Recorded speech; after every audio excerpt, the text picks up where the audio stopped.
Welcome back to सबकी सोच। फैसल भाई साहब से कुछ सवालात करने थे मुल्क की सियासत के ऊपर, कश्मीर के इलेक्शन के ऊपर। सर, कश्मीर के इलेक्शन के हवाले से बात हो रही थी। भाई साहब, मुझे बताइएगा कि पोलिंग स्टेशन पर हमलों के भी सवालात उठाए जा रहे हैं। फिर साथ साथ ये भी कहा जा रहा है बिलावल भुट्टो जरदारी की जानिब से कि वो अपने कारकुनों के हुकूक के लिए आखिरी हद तक जाएंगे। नून लीग के ऊपर जो तनकीद उन्होंने की वो भी आपके सामने है। तो क्या इस बार जो ये तनकीद है ये भी इलेक्शन के माहौल की वजह से ही है, इलेक्शन पॉलिटिक्स ही इसको कह सकते हैं, या इसका असर कहीं ना कहीं हमें फेडरल में भी नजर आएगा? नून का इत्तेहाद फिलहाल तो टूटता नज़र नहीं आ रहा। उसकी वजह यह है कि जहां इस सिस्टम के बहुत से सिग्नेटरीज हैं, वहां पे आसिफ जरदारी साहब भी दस्तखत कुनिंदगान में से, वो भी एक इंतहाई अहम सिग्नेटरी हैं इस सारे सिस्टम के। सो इलेक्शन पॉलिटिक्स तो अपनी जगह है, एक दूसरे से तहफ़्फ़ुज़ात और शिकवे भी हो सकते हैं। आप माजी करीब में देखिए कि नहरों के मामले पे पाकिस्तान पीपल्स पार्टी ने एक डिफरेंट पोजीशन ली थी, और वो डिफरेंट पोजीशन इसलिए ली थी कि सिंध के अंदर कौम परस्तों ने नहरों के मामले में इतना शदीद नैरेटिव बना लिया था कि उस पर पाकिस्तान पीपल्स पार्टी की मजबूरी बन गई थी। सियासी मजबूरियां अपनी जगह हैं, लेकिन जो कौमी मजबूरी है उसको मद्देनज़र रखते हुए पाकिस्तान पीपल्स पार्टी और मुस्लिम लीग नून का इत्तेहाद टूट नहीं सकता है। अगर इत्तेहाद टूट भी गया तो एक बात जहन में रखिए कि मुस्लिम लीग नून के पास सादा अक्सरियत तो मौजूद है, लेकिन किसी बड़ी आइनी अमेंडमेंट के लिए पाकिस्तान पीपल्स पार्टी की ज़रूरत रहेगी। बहुत से और मैटर्स हैं जिनमें पाकिस्तान पीपल्स पार्टी की ज़रूरत मुस्लिम लीग नून को रहेगी। एक बात यहाँ इंतहाई अहम है, मुस्लिम लीग नून की ज़रूरत है इस वक्त पाकिस्तान पीपल्स पार्टी अगर सिस्टम से या विफाक से निकल भी जाती है, तो वो शायद उस सतह पर पीपल्स पार्टी की ज़रूरत विफाक नहीं है। क्योंकि अब इसमें बहुत सी बात होती है कि जरदारी साहब की जो बतौर सदर उनके खिलाफ कोई इम्पीचमेंट मुंह में आ सकती है अगर पीपल्स पार्टी हिस्सा नहीं रहती, तो ये इतना आसान नहीं है। जो प्रेसिडेंसी है उसके इलेक्टोरल कॉलेज विफाक में भी है, उसका सूबों में भी है। फिर सूबों में आप देखें तो हुकूमत पाकिस्तान पीपल्स पार्टी की बलूचिस्तान में भी है, सिंध में भी है, तो कुछ मेंबरान पंजाब में भी उनके हैं, इक्का दुक्का सीट उनकी केपी के असम्बली में भी है, तो इलेक्टोरल कॉलेज का एक चैलेंज भी मौजूद है। फिर दूसरा जो ट्रैक रिकॉर्ड है पाकिस्तान पीपल्स पार्टी का, पाकिस्तान पीपल्स पार्टी में आज भी अक्सरियत उन लोगों की है जो पार्टी के साथ डेडिकेटेड रहे हैं, जिनको आप फसली बटेरे कहें या इलेक्टेबल्स कहें, उनकी तादाद पाकिस्तान पीपल्स पार्टी में as compare to Muslim League Noon कम है। मुशर्रफ साहब के ज़माने में अक्सरियत आज जो मुस्लिम लीग नून के टिकट से पार्लियामान में बैठी है, ये काफी मुस्लिम लीग काफ के टिकट से पार्लियामान में बैठी हुई थी। सो वफादारी तब्दील करने का भी जो असासा है वो मुस्लिम लीग नून का एक बैगेज है और पीपल्स पार्टी के लिए वो एसेट है। इन सारे फैक्टर्स को देखते हुए पाकिस्तान पीपल्स पार्टी विफाक में तो अभी अपने जो मैटर्स हैं, विफाक में जो उनके मैटर्स हैं, उससे निकलती तो नज़र नहीं आ रही है। अगर पाकिस्तान पीपल्स पार्टी निकल भी जाती है और वो एक रियल अपोजिशन करते हैं, तो मैं समझता हूँ कि उस अपोजिशन का बड़ा फ़ायदा होना है पाकिस्तान पीपल्स पार्टी को, बिलखुसूस पंजाब में।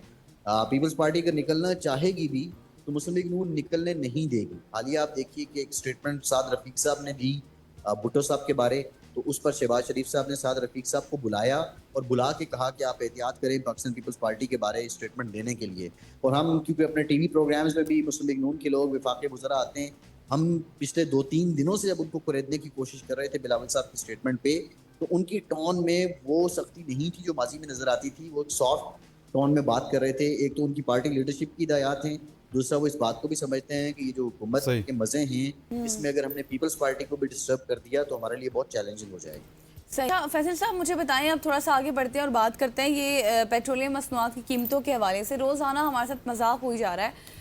आप क्या समझते हैं, अब ये मजाक इसी तरह से चलता रहेगा या फिर गवर्नमेंट के पास हमें देने के लिए कोई रिलीफ है, या फिर कुछ ऐसी भी मैंने बातें सुनी हैं कि स्मार्ट लॉकडाउन की तरफ भी जाया जा सकता है? ये पेट्रोलियम मसनूआत का जो मामला है ये हालात का जबर है और हालात अमेरिका और ईरान की वजह से हैं। अब तो खैर बतदरीज कीमतें कम हुई हैं जब से 3-4 दिन से हमले रुके हैं। उम्मीद है, तवक्को है पाकिस्तान की सालसी की कोशिशें रंग लाएंगी। हम एक मरतबा फिर किसी हल पे पहुंचेंगे और अब की बार दुआ ये है कि हल पहले से ज़्यादा पायदार हो, जिस पे ये दोनों स्टेक होल्डर्स अमल दरामद करें। पेट्रोलियम मसनूआत की वजह से डेफिनेटली एक बेयकीनी है, अनसर्टेनिटी है मार्केट में। खा वो इंडस्ट्रियलिस्ट हो या छोटा ताजिर हो या हम जैसे तनख्वाहदार लोग हों या घरेलू लोग हों, सब लोगों की ज़िंदगी में एक बेयकीनी है। फिर ये जो रोज़ाना कीमतों का तयन करना है, इसमें भी बाय एंड लार्ज देखा जाए तो अवाम को शायद उतना रिलीफ नहीं मिला पिछले 8-10 दिनों में जब से ये रोज़ाना तयन हो रहा है। तो उसमें एक या दो बार बड़ा माइनर सा रिलीफ आवाम के लिए आया। एक बार 1 रुपया पेट्रोल सस्ता हुआ और एक बार 35 पैसे सस्ता हुआ, तो इस वजह से आवाम पे भी बोझ पड़ रहा है। इस बोझ की वजह से अब जो आपका बुनियादी नुक्ता था, इसको हम हुकूमत की नाअहली तो उस तरह नहीं कह सकते, लेकिन जो एक रोज़ा फार्मूला आपने दिया है, इस फार्मूले का कोई सर पैर समझ नहीं आ रहा है। अब ये फार्मूला कब तक रहता है, और अगर ये फार्मूला भी कारगर ना हुआ, आप हफ्तावार या 15 दिन की कीमतों के तयन के फार्मूले पे वापस जाते हैं, तो उस पर फिर आप जो कार्टेलाइजेशन की बात करते हैं पेट्रोलियम कंपनीज पे, या आप ज़ख़ीरा अंदोज़ी की बात करते हैं, तो उनको आपने कैसे मैनेज करना है। इसके लिए मैं समझता हूँ वज़ीर ख़ज़ाना और वज़ीर पेट्रोलियम को एक वाज़ेह पॉलिसी देनी चाहिए। स्मार्ट लॉकडाउन लग तो सकता है, उससे ज़रूर बचत भी हुई है। ये मैंने खुद भी देखा है कि जो मोटरवे पे सफ़र करते हुए जो इस्लामाबाद से लाहौर का है, एक एवरेज गाड़ी जो 1500 सीसी या 2000 सीसी है, उससे 5 से 8 लीटर का फ़र्क तो पड़ता था स्पीड कम करने से। उससे ये फ़र्क तो पड़ता है कि लोगों को किसी हद तक उनकी एक्टिविटी कम होती है, उनको रिलीफ मिल जाता है। लेकिन जब आप दुकानें जल्दी बंद कर देंगे, आप कारोबार को महदूद कर देंगे, तो फिर हुकूमत को जो टैक्स आ रहा है, उसमें आपका रेवेन्यू शॉर्टफॉल भी हो सकता है। मोस्टली हुकूमतें यही करती हैं कि वो पहली तिमाही में मैक्सिमम कलेक्शन की कोशिश करती हैं, फिर बतदरीज उससे अगली में कम, फिर उससे अगली में कम, और चौथा क्वार्टर जो आता है फिस्कल ईयर का, उसमें हुकूमतें जो हैं वो किसी रिलीफ की कोशिश कर रही होती हैं। लेकिन ये बहुत टफ टाइम है। पहले क्वार्टर से ही स्मार्ट डाउन से इकोनॉमिक एक्टिविटी अगर स्लो हो जाती है, तो फिर डेफिनेटली हुकूमत के लिए वो आसान नहीं होगा। लेकिन अगेन ये तमाम मामलात जो हैं, ये हालात का जबर इसलिए हैं कि हमारे पास जो स्ट्रेटेजिक रिजर्व्स हैं पेट्रोलियम के, उनका टाइम इतना ज़्यादा नहीं है, हार्डली 25 दिन के होते हैं। अनफॉर्चुनेटली कोविड जब आया तो उस वक्त भी ये बहस चली कि हमने अपने स्ट्रेटेजिक रिजर्व बढ़ाने हैं, इनको कम से कम 3 महीने तक लेके जाना है। वो भी 6 साल गुजर गए, उसके बाद से लेके आज तक उस पर कोई काम नहीं हुआ। अभी भी उस पर कोई ऐसा काम होता नजर नहीं आ रहा है। तो एक तो ये फार्मूला यक रोज़ा हो या हफ्तावार हो, कीमतों के तयन का, इसको बदलने की ज़रूरत है। और दूसरा, आपको स्ट्रेटेजिक रिजर्व्स पर काम करना है कि आने दुनिया में तो बेयकीनी या जंग या लड़ाई, ये मामला तो कभी हो सकते हैं, कहीं भी हो सकते हैं। तो इसके लिए हमें एक लॉन्ग टर्म पॉलिसी को लेके चलना चाहिए। कम से कम हमारी इकोनॉमी में इतनी स्ट्रेंथ हो कि हम 3-4 बार तो ये झटके बर्दाश्त कर सकें। सही। ठीक हो गया। फैसल हवाई साहब हमारे साथ मौजूद थे, आपकी तशरीफ आवर का बहुत बहुत शुक्रिया। ख़वातीन हज़रात, आगे बढ़ते हैं और आगे बढ़ते हुए अब आपको पाकिस्तान और वेस्ट इंडीज़ के हवाले से बताते हैं। पाकिस्तान और वेस्ट इंडीज़ के दरमियान खेले गए पहले टेस्ट मैच में वेस्ट इंडीज़ ने शानदार खेल का मुजाहरा करते हुए पाकिस्तान को 90 रन के बाहरी मार्जिन से शिकस्त दे दी। वेस्ट इंडीज़ पहली इनिंग्स में 311 रन बनाने में कामयाब हुई, जबकि पाकिस्तान ने पहली इनिंग्स में सिर्फ 282 रन बनाए थे। जबकि वेस्ट इंडीज़ ने दूसरी इनिंग्स में 181 रन बनाए, जो पहली इनिंग्स की बढ़तरी के साथ 211 रन का टारगेट बन गया। पाकिस्तानी टीम दूसरी इनिंग्स में महज 120 रन बना सकी, और इसके साथ ही खेले गए इस मुकाबले में वेस्ट इंडीज़ ने पाकिस्तान को जीत के लिए 211 रन का हदफ दिया था। लेकिन कौमी टीम के बल्लेबाज दूसरी इनिंग्स में नाकाम रहे और पूरी टीम सिर्फ 120 रन, जिस तरह से पहले मैंने आपको बताया, समेट सकी है। इस फतह में वेस्ट इंडीज़ के जो पेस बॉलिंग है उसका बड़ा कलीदी किरदार रहा, और इसी फतह के साथ वेस्ट इंडीज़ सीरीज़ में 1-0 की उनको बढ़तरी भी हासिल हो चुकी है। बिल्कुल जी, इसी पढ़ने के लिए मैं ज्वाइन कर चुके हैं अहमद नजीब सती साहब। आप क्रिकेट एक्सपर्ट हैं। Thank you so much Ahmad for your time. सबसे पहले तो अगर पाकिस्तान की बैटिंग लाइन के हवाले से बात करें तो वो फिर एक दफ़ा फिर हम देख रहे हैं कि नाकाम नज़र आ रही है। 11 में से सिर्फ 8 बल्लेबाज जो है वो डबल फिगर में वो भी दाखिल नहीं हो सके। गुज़श्ता 3 बरसों से हम इस हवाले से डिस्कशन करें हैं, बात करें, इतनी मायूस कुन शिकस्तें हो रही हैं। आपको क्या लगता है, अब क्या हम जीतने वाला फार्मूला भूल चुके हैं? तो आपने कहा आपको क्या लगता है, मुझे तो ये जहर लगता है। तो फार्मूला भूल चुके हैं। मैं बारहा जब कभी आपको के प्रोग्राम में या शो में आने का जो मौका मिलता है, मैं यही कहता हूँ कि ये जो हम टीम को रोते हैं ना, ये तो प्लेयर बुरे खेल रहे हैं, हमारी क्रिकेट नीचे जा चुकी। अच्छा, हम जो अक्सर बात करते हैं ना, हमारी क्रिकेट बहुत नीचे चली गई है हर शिकस्त के बाद, या हमें लगता है कि अब हम तारीख के सबसे निचले मोड़ पे जा चुके हैं। तो मैं हमेशा कहता हूँ कि हम बहुत पहले से नीचे मौजूद हैं। सिर्फ जब हम बड़ी शिकस्त होती है तो एक बार फिर एहसास होता है कि हम नीचे हैं। और हमारे प्लेयर्स के पास वो स्किल नहीं है, वो क्वालिटी नहीं है जो होनी चाहिए दुनिया में। और आप देखेंगे वो टीमें जो आपसे कमजोर हुआ करती थी, जिनको बड़े आराम से काबू करते थे, उनसे आप बेबस हैं। इससे साबित क्या होता है से साबित ये होता है कि जितनी भी बातें हम लोग कर रहे हैं, कोशिश कर रहे हैं, वो सही नहीं है, डायरेक्शन ठीक नहीं है। ये लंबी बात मैं नहीं कहूँगा क्यों नहीं है, किस तरह कैसे है, बस वो समंदर को कूजे में बंद करने वाली बात है। तो आई थिंक आपकी जो सिलेक्शन से लेके ओवरऑल जो माहौल है, जिस तरह से आप चीजें जा रही हैं, जैसे चीजें हैंड ओवर हो रही हैं, जैसे पावर शेयरिंग हो रही है, पावर ट्रांसफर हो रही है, कोई एक चीज भी अगर आपको कोई लॉजिक के हिसाब से, पैटर्न के हिसाब से लग रही है तो मुझे बता दें। अच्छा सती साहब, मुझे लग रहा है कि बस ओहदों की बंदर बांट है। कभी आपको कप्तान बना दिया, आप ठीक नहीं चले तो मुझे कप्तान बना दिया, मैं ठीक नहीं चला तो गजल को कप्तान बना दिया, फिर 4 को बाहर कर नहीं, दिया, गजल 4 को को बनाइए, वापस जितवा देंगे। हाँ गजल को ना बनाइए, जितवा देंगे, ये जितवा देंगे। 4 को बाहर कर दिया, फिर वो जो 4 प्लेयर बाहर थे उनको वापस ले आए। सो यही कुछ स्ट्रेटेजी चल रही है पाकिस्तान क्रिकेट में, कोई फ्यूचर की स्ट्रेटेजी हमें नजर नहीं आती, इसकी क्या वजह है? देखिए, मैं मोहसिन नकवी साहब से दरखास्त करूंगा कि जो आपको मशवरा दे रहे हैं वो सही लोग नहीं है। मोहसिन नकवी साहब यकीनन ठीक करना चाहते हैं, पाकिस्तान की क्रिकेट बहुत बेहतरीन लाना चाहते हैं, लेकिन जो उनके, मुझे ऐसा लगता है कि बहुत सारे लोग जो जाहिर है जो वो मसरूफ रहते हैं और क्रिकेटिंग जो अफेयर्स हैं वो बहुत सारे और लोग देखते हैं। आप देखिए ना कि चैंपियंस कप बना, उसकी बड़ी एक शोरिश थी, बड़ी बात थी, वो खत्म हो गया। उसके बाद अभी आपका एक नया टूर्नामेंट आ गया 4 टीमों का वनडे का। फिर जो जिम्मेदारियां हैं, कभी एक शख्स लगते हैं कि ये सबसे अहम हैं जो नीचे क्रिकेट के मामला चला रहे हैं, फिर कोई दूसरे साहब होते हैं और कोई आपको आउटपुट नजर नहीं आ रही है। आप अपने कोचेस का स्टैंडर्ड देख लें, आप अपनी जो क्रिकेट का स्टैंडर्ड देख लें, तो वो किसी भी तरह से इस काबिल नहीं है। और अभी आप सिलेक्शन देख लें ना, एक आउट ऑफ फॉर्म ऑलराउंडर्स को जो है वो टीम में शामिल किया गया। तो इस तरह से नई टीमें चीजें बनती हैं। आप जब तक एक मिसिंग लिंक देखें, एक मिसिंग लिंक होता है जिसकी वजह से आप मैच हार जाते हैं। तो मेरा ख्याल है कि जब तक मेरिट को प्रिवेल नहीं किया जाएगा 100%, मैं मोहसिन नकवी साहब से ये दरखास्त करूंगा कि आप इसका नोटिस लें सिलेक्शन के मामला। और इस सिलेक्शन, और मैं फिर ये बात कहूंगा, आज मैं आपके प्रोग्राम में ये बात कैटेगोरिकली कह रहा हूँ, पाकिस्तान की जो 11 होती है ना कि ये सही है या गलत है, कि कप्तान सही है गलत, सबसे बड़ा मसला सिलेक्शन है।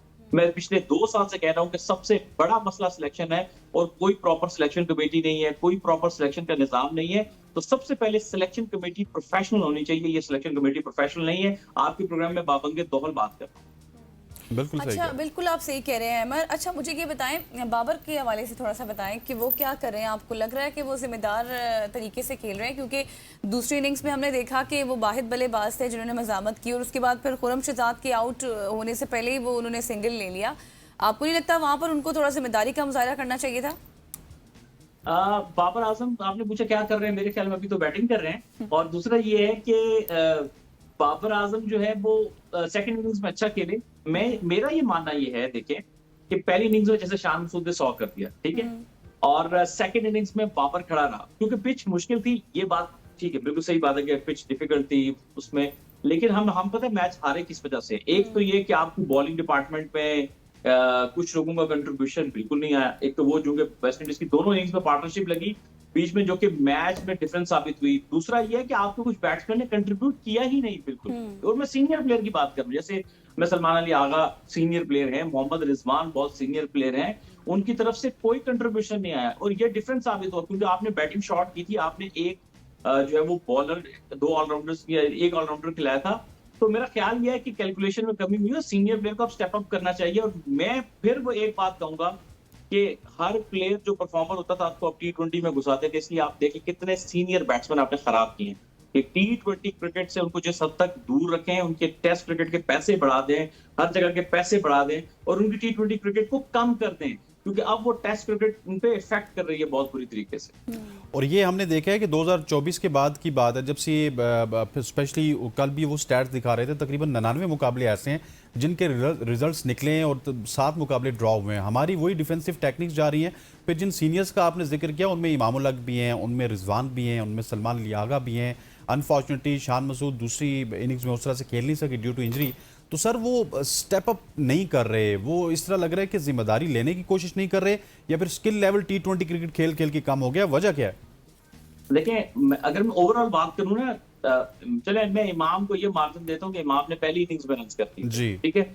और जो उसके बाद ये है कि मसला ये है कि स्किल का प्रॉब्लम है ना, skill is the problem. Skill ऐसा नहीं होता कि मैंने आज से 4 साल पहले बहुत मेहनत करके टीम में आ गए, मेरे पास स्किल है। स्किल होता है जो आपको रोज प्रैक्टिस करके रोज उस क्वालिटी की चीज को मेंटेन करके वो स्किल को आपको मेंटेन किया जाता है। स्किल मेंटेन होता है टेस्ट क्रिकेट का रेड बॉल क्रिकेट से। एक तो हमारी अपनी रेड बॉल क्रिकेट का स्टैंडर्ड इतना अच्छा नहीं है, दूसरा उसमें भी कई लोग पार्टिसिपेट नहीं करते हैं। और देखिए स्किल क्या, अब्बास स्किलफुल है, वो उसकी जिंदगी में कंसिस्टेंसी है। वो रेड बॉल खेलता है तो वो खेलता है, वो कोई और क्रिकेट नहीं खेल रहा। आपके सामने की बात है, फॉर्मेट स्पेशलिस्ट है, उसकी परफॉर्मेंस देख लें। आपने उसको 5-6 साल बाहर रखा, इस एज में भी उसने अभी आपके लिए 8 आउट कर दिए। जो उसने 8 आउट किए हैं, बाकी बॉलर भी थोड़ी सी मेहरबानी है, थोड़ी सी कर देते तो आपकी टीम जो है वो ज्यादा बेहतर परफॉर्म करती। जैसे मोहम्मद अली ने बहुत अच्छी बॉलिंग की है।